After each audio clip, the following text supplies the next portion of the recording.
ఢిల్లీలో వాయు కాలుష్యం ప్రమాదకర స్థాయిలో ఉంది. ఏక్యూఐ చాలా ప్రాంతాల్లో 300 పాయింట్లకు మించి నమోదవుతుంది.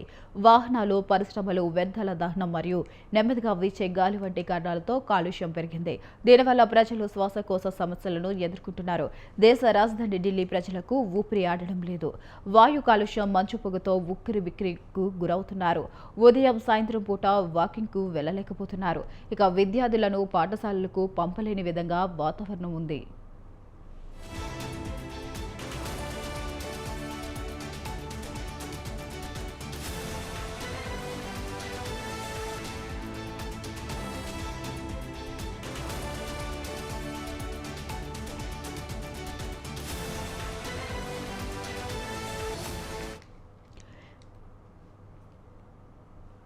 రాష్ట్రపతి, ప్రధానమంత్రి, సుప్రీంకోర్టు ప్రధాన న్యాయమూర్తి, మంత్రులు, పార్లమెంట్ సభ్యులు ఢిల్లీ ప్రభుత్వం ఉన్న వాయు కాలుష్యం సమస్యకు మోక్షం లభించడం లేదు.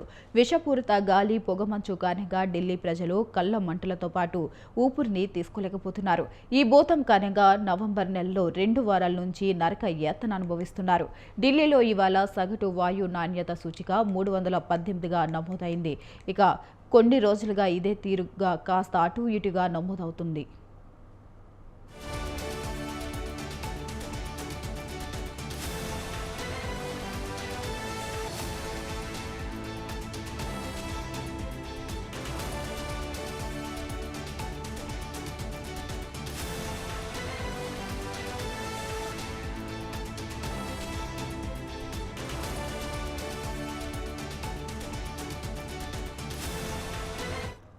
ప్రస్తుతం ఉన్న డిస్ప్లే బోర్డులో కేవలం వాయు నాణ్యత వివరాలు మాత్రమే ప్రదర్శిస్తున్నారు.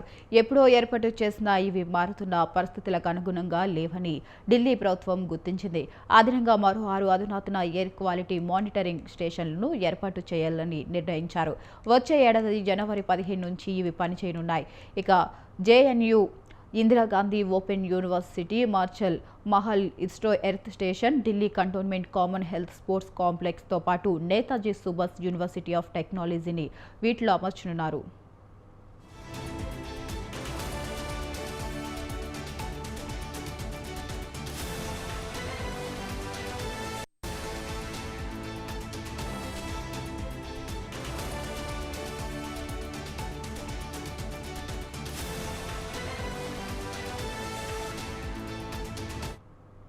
ఈ ప్రాంతాల్లో జనాభా అధికంగా ఉండటం, ప్రముఖ విద్యా సంస్థలు ఉండడంతో మరింత పారదర్శక వివరాల కోసం ఏర్పాట్లు చేస్తున్నారు.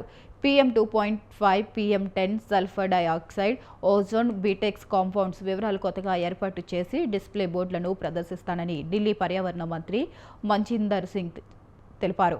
ఇక వాయువులు ఎటు వీస్తున్నాయి, తీవ్రత ఏ స్థాయిలో ఉంది, ఉష్ణోగ్రతలు, వర్షపాతం, సోలార్ రేడియేషన్ వంటి వివరాలు కూడా ఎప్పటికప్పుడు వెల్లడిస్తానని ఆయన పేర్కొన్నారు.